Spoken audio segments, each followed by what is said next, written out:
The arrival of the peacemakers. The world held its breath as the first alien ship descended through the clouds. It was massive, black metal gliding through the sky like a silent predator.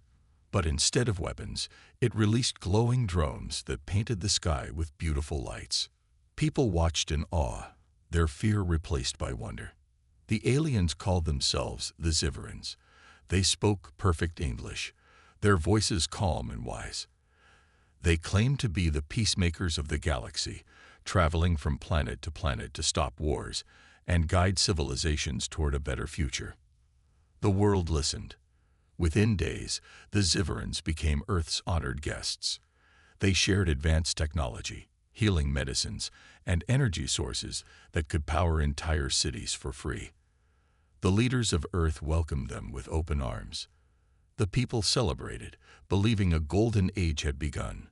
But not everyone was convinced. Commander James Carter, a decorated military officer, watched the Xiverans with quiet suspicion. He had fought in wars, studied history, and seen what happened when an enemy pretended to be a friend.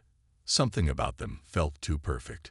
"They speak of peace," Carter said to his second-in-command, Lieutenant Harris, "but they haven't told us anything about themselves. No home planet, no real history, nothing." Harris shrugged. "Maybe they're just private. Not every species thinks like us."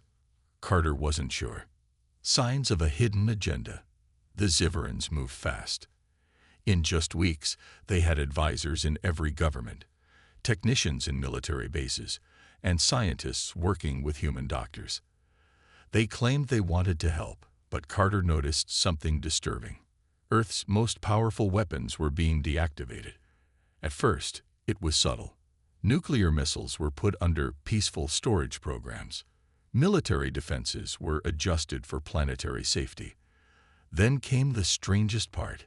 Human soldiers were encouraged to step down, told they were no longer needed in this new era of peace. Carter felt a chill. They were making Earth weak. One night, he received a secret message from an old intelligence officer.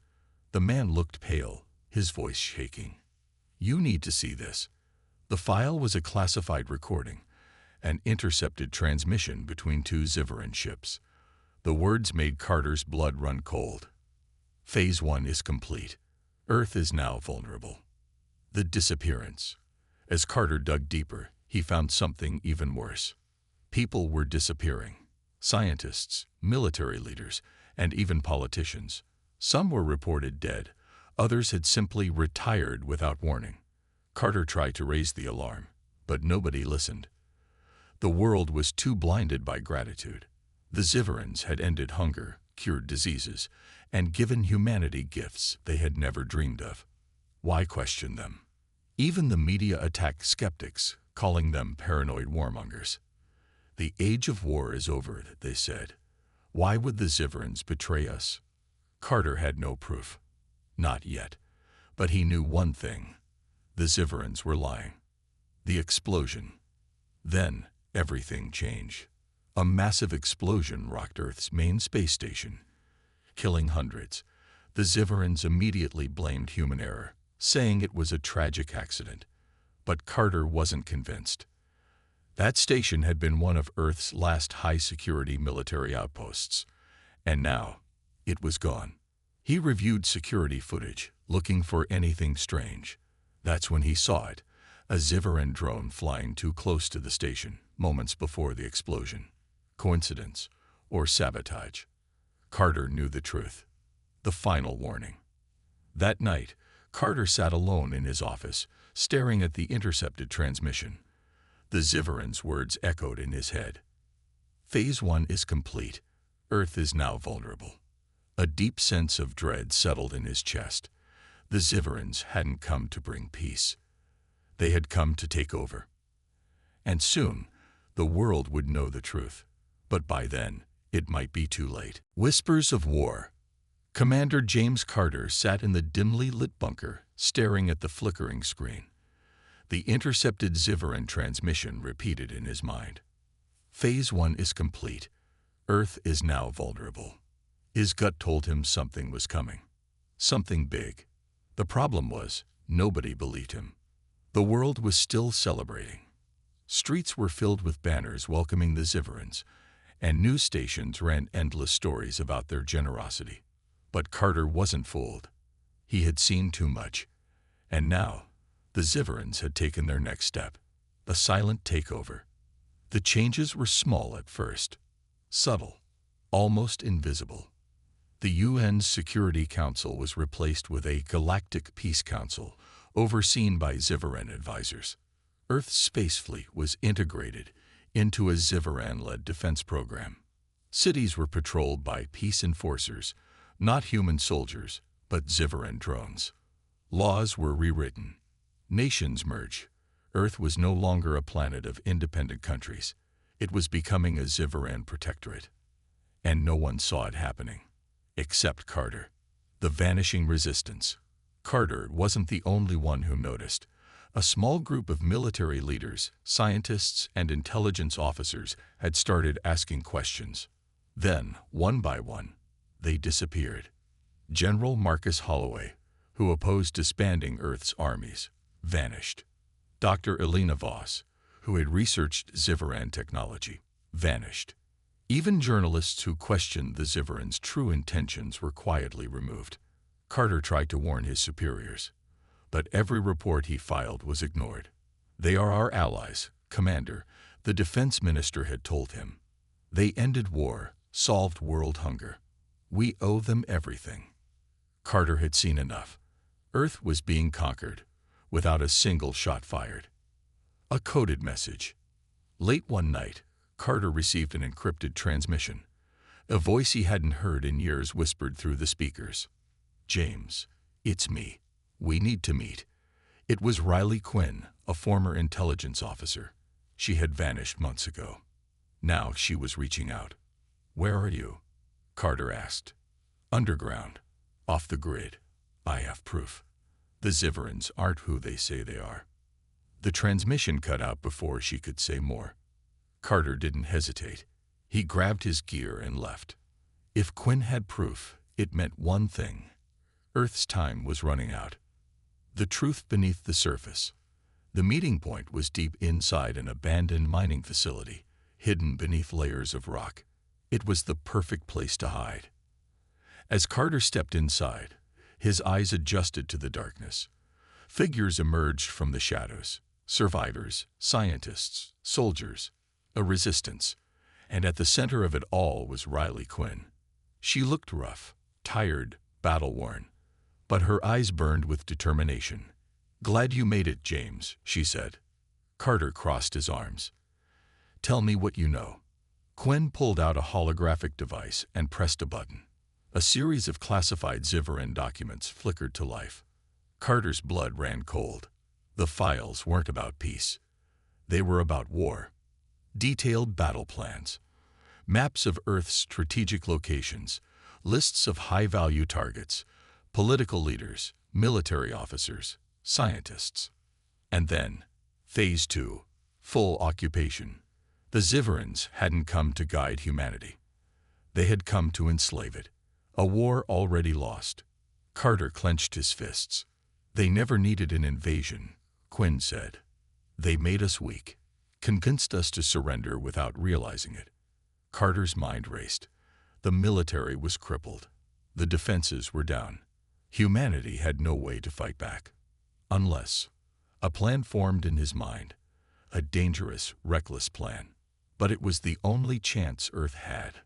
"Then we take the fight to them," Carter said. Quinn raised an eyebrow. "With what army?" Carter's eyes burned with resolve. "Not an army. A rebellion. The countdown begins." The Zivarans thought Earth was defeated, that humanity was broken. But they had underestimated humans. Earth would not go down without a fight. The spark of rebellion. Deep beneath the surface, hidden inside an abandoned mining facility, Commander James Carter stood before a small group of survivors. Scientists, soldiers, engineers, each of them had lost something to the Zivarans. And now, they were ready to fight. "We don't have an army," Carter began. "But we have something better. Brains, strategy, and a reason to win." A hushed silence filled the room. Then Riley Quinn stepped forward, tossing a datapad onto the table. The holographic screen lit up, displaying a weakness, one the Xiverans had never expected. The Xiveran blind spot. The Xiverans control our skies, our defenses, even our governments, Quinn said. But there's one thing they don't understand: human unpredictability. The Xiverans relied on efficiency. Every move they made was calculated, optimized for control. They thought humans would follow orders. But humans were chaotic, emotional, stubborn. And that was their greatest weapon. Carter studied the hologram. It showed Xiveran relay stations positioned around the globe. These massive towers acted as command hubs, linking every Xiveran drone, patrol, and orbital ship into a single, synchronized network.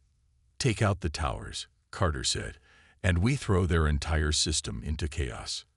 Quinn nodded. "They'll have to switch to manual control, which means delays, miscommunication, the perfect time to strike." Carter looked around the room. This was it, the first step. We hit them fast, hit them hard, and remind them why humans don't go down without a fight. The first strike.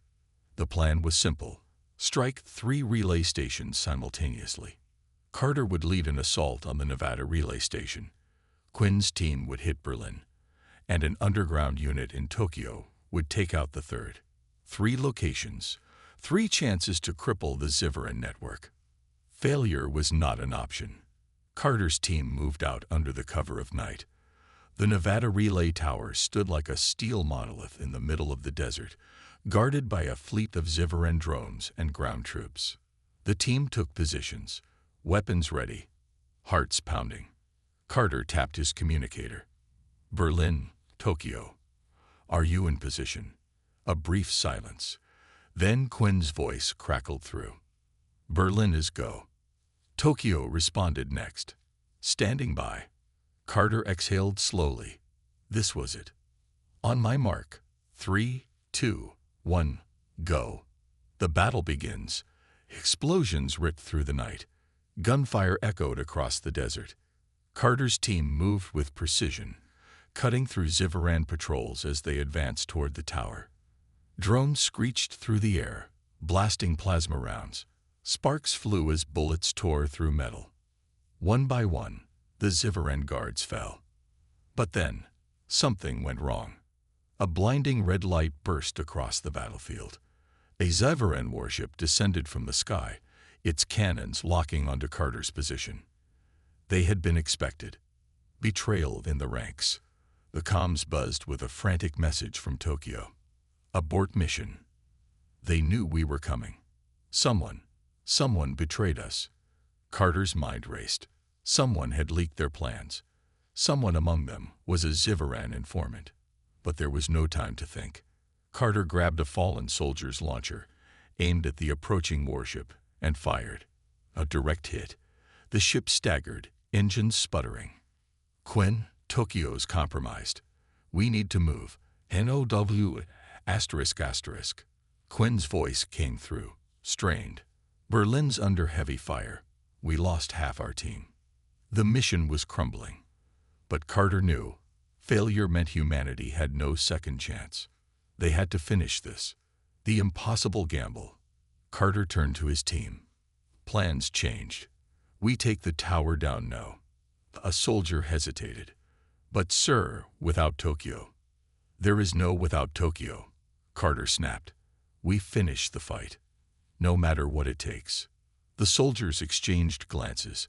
Then, one by one, they nodded. Carter turned toward the tower, gripping his rifle. Time to remind the Xiverans who they were dealing with. Humanity strikes back. The Nevada relay tower stood battered but still functional. Smoke filled the air, and the desert night was alive with the sounds of battle. Plasma bolts hissed past Carter's head as his team pushed forward, taking cover behind wrecked vehicles and fallen Xiveran drones.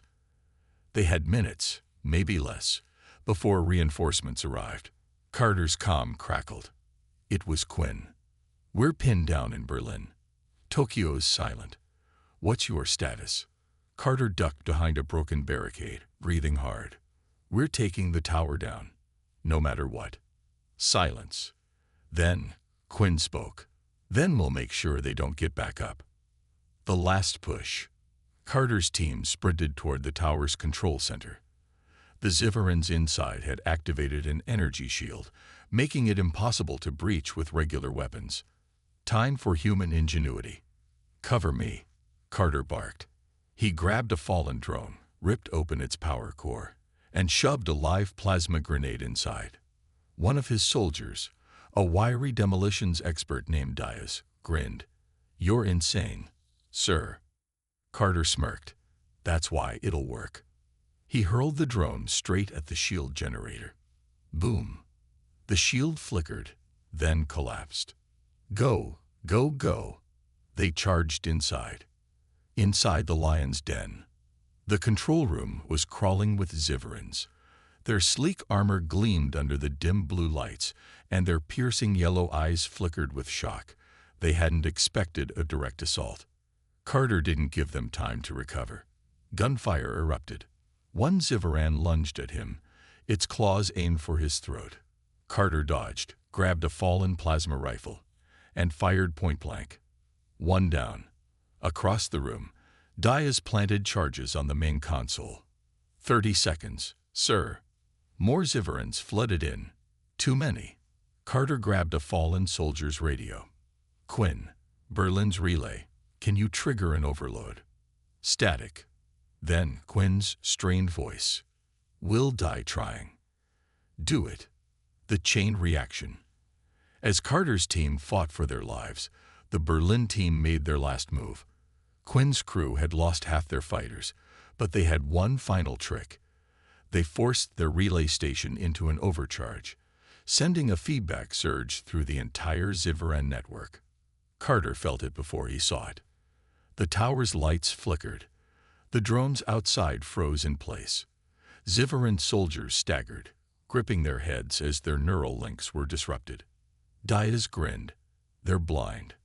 Carter's earpiece buzzed. It was Quinn. "Nevada's power grid is unstable. When you blow it, the whole system collapses." "Good." Diaz clicked the detonator.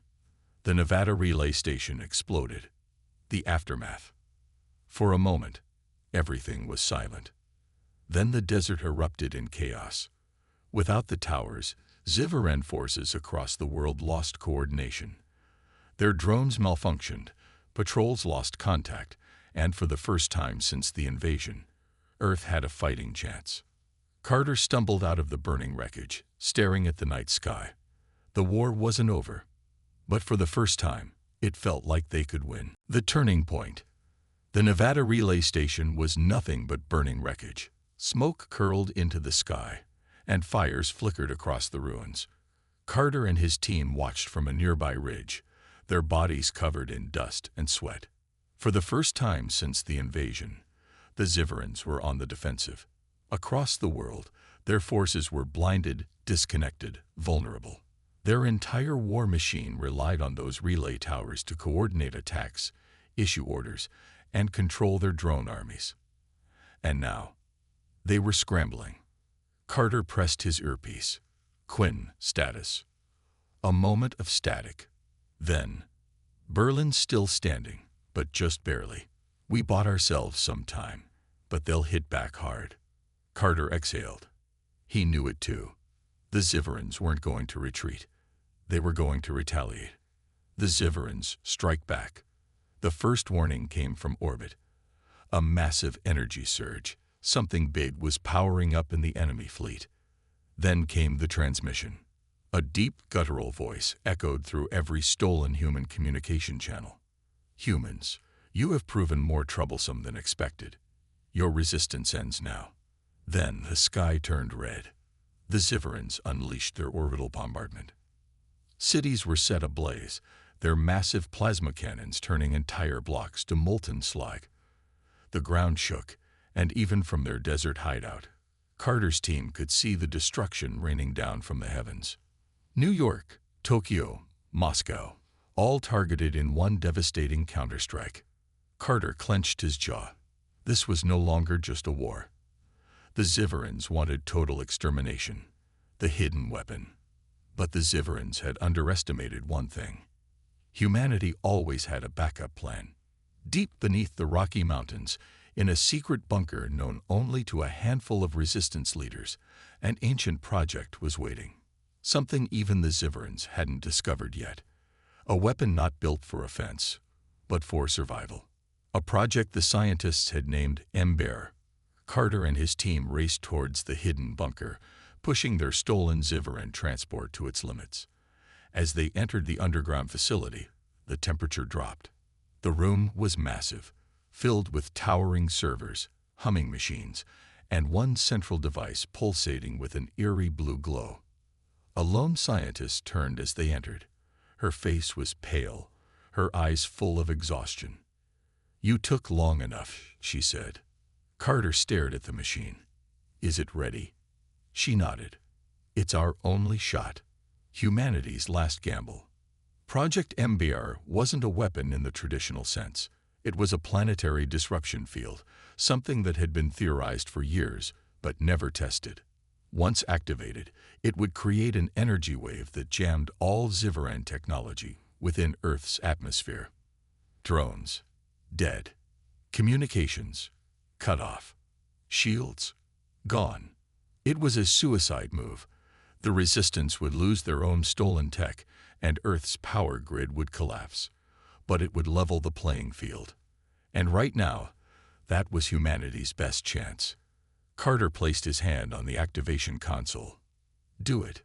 The scientist hesitated for a second, then pressed the final sequence. Across the world, the Xiveran invasion came to a crashing halt. Drones fell from the sky, their control links severed. Warships flickered, their shields collapsing. Orbital cannons powered down, their devastating barrages suddenly silenced. For the first time since the invasion began, the Xiverans were just as vulnerable as the humans. The war isn't over yet. Carter stepped outside the bunker and looked up. The sky was no longer burning. But the fight was far from over. The Xiverans were still here. They still had their weapons, their troops, and their hatred. But now, they had to fight like humans. No more drones, no more orbital bombardments. Just flesh, blood, and strategy. And Carter knew one thing for certain. Humans were damn good at war. The counterstrike. The sky was silent. For the first time since the invasion, there were no humming drones, no orbital bombardments, no eerie alien signals crackling through the airwaves. Project MBR had worked. Across Earth, Xiveran war machines lay dead, their circuits fried by the energy wave. Their once unbeatable forces were now stranded, just like the humans they had sought to conquer. Now, the real war was about to begin. The enemy's desperation. Carter and his team stood outside the bunker, watching the chaos unfold. Without their technology, the Xiverans were panicking. They had relied on drones, automated defenses, and instant communication. Now, they had to fight face to face. Reports flooded in from all over the world. In Berlin, resistance fighters stormed a Xiveran command post, wielding captured alien weapons. In Tokyo, human snipers picked off confused Xiveran squads who no longer had their energy shields. In the mountains of South America, local guerrilla fighters ambushed stranded alien units, using terrain the Xiverans never bothered to study. For the first time, the invaders were the ones running. Carter turned to his squad. "They're vulnerable. We hit them now. We end this war on our terms." The team nodded. No more running.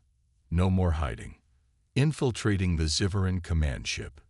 The biggest threat still remained. The Xiveran Supreme Command ship, hovering just outside Earth's atmosphere. Even though its shields were down and its systems were failing, it was still the heart of their invasion force. If they could take it down, the entire Xiveran army would collapse. Quinn smirked. "So, how did we get up there?" Carter pulled out a small device, a Xiveran distress beacon they had stolen weeks ago. He activated it. Within minutes, a damaged Zivaran troop transport came limping toward them, its pilots hoping to find refuge. Instead, they found Carter's team waiting with guns drawn. The takeover was brutal, fast, efficient, human. Within minutes, the squad had control of the transport and were ascending into the stars. Their mission: get on board the command ship, take control, end the war. The battle in the stars. The Zivaran Supreme Command Ship loomed before them, its dark hull stretching across the void like a wounded beast. Its systems were flickering, lights failing, engines sputtering. The crew inside was scrambling to restore order. Carter's team slipped in undetected, navigating the maze-like corridors. The ship was a fortress. But now, it was a fortress without walls. As they moved, they heard the Zivaran officers barking orders, struggling to make sense of their failing systems. One thing was clear: they were afraid. Carter signaled his team. "We hit the bridge. Take control. No mercy." They moved fast, guns blazing, boots pounding against the alien metal. The Zivarans never stood a chance. Face to face with the enemy commander, the doors to the command bridge burst open, and Carter stepped inside. At the center of the room stood High Commander Vazok, the Zivaran warlord who had ordered Earth's subjugation. Even without his advanced armor, he still looked imposing. 7 feet tall, his reptilian skin marked with deep scars. But his eyes showed fear. Carter leveled his weapon at him. "It's over." Vazok snarled. "You think this changes anything, human? You are still nothing. We will return, stronger than before." Carter smirked. "No, you won't." With a single shot, he ended the war. The fall of the Zivarans. The moment Vazok fell, the command ship descended into chaos. Without their leader, the remaining Zivarans panicked. Some tried to fight, others tried to flee, but it was too late. Carter's team sent out a global signal. The war was won. Humanity had taken back their world. From orbit, Carter watched as the last Zivaran warships broke apart, their forces shattered beyond repair. For the first time in months, Earth belonged to humans again. A new beginning. The war had cost millions of lives. Cities were in ruins. The planet would take years to rebuild. But they had won. As Carter stepped onto the surface of the battered Earth, he looked up at the sky, free of enemy ships for the first time in months. Quinn walked up beside him. "So, what now?" Carter took a deep breath. "Now, we make sure no one ever tries this again." And with that, the age of humanity's dominance truly began. Humanity's reckoning. The war was over. Or so they thought. The message from the stars. A week after the last Zivaran ship fell, a deep space transmission reached Earth. It wasn't human. The signal was old, encoded in a way that only pre-warp civilizations would understand. It came from deep within the Andromeda expanse, a system humans had never explored. Carter sat in the makeshift command center, staring at the decoded message. It was a warning. "If you are hearing this, then the Zivarans have fallen. Do not celebrate. You have only cut off the arm of the beast. We tried to fight them once too. And we paid the price. The true war has yet to begin." The message ended with a set of coordinates, far beyond any human reach. Carter clenched his fists. This wasn't over. The shadow behind the Zivarans. For decades, humanity had believed they were alone in the galaxy. The Zivarans had shattered that illusion. But now, something else lurked in the darkness, something even the Zivarans feared. Satellite scans picked up abnormal energy signatures at the provided coordinates. It wasn't Zivaran technology. It was something older, something bigger. The Zivarans had called themselves conquerors. What if they were just foot soldiers in a war humanity never knew existed? Preparing for the unknown. Humanity had barely survived the Zivaran invasion. Cities were in ruins. The planet was still scared from orbital bombardments. Resources were depleted. But this time, they would be ready. Carter stood before the leaders of the United Human Forces. We need to expand beyond Earth. The next war won't be fought here. It'll be out there. We take the fight to them before they bring it to us. The room fell silent. Then, one by one, they nodded. The birth of the first Terran fleet. Factories roared back to life. Engineers repurposed Zivaran ships, retrofitting them with human ingenuity. Stealth destroyers, built to strike before being seen. Dreadnoughts, armed with weapons beyond anything humanity had used before. Drop pods designed to deliver elite forces straight into enemy territory. Humanity was no longer defending itself. It was preparing to conquer. A final warning. As the first fleet prepared for launch, a final transmission was intercepted. It was Zivaran, a last desperate message, broadcast across the remnants of their empire. The humans, they are not weak. We tried to break them, but they only grew stronger. They took our ships, our weapons. They took our world. They are coming now. And I fear, this is only the beginning. Carter watched as the first Terran warship lifted into the sky, its engines burning with human determination. The stars had belonged to the Zivarans. Now they belonged to Earth. The real war had just begun.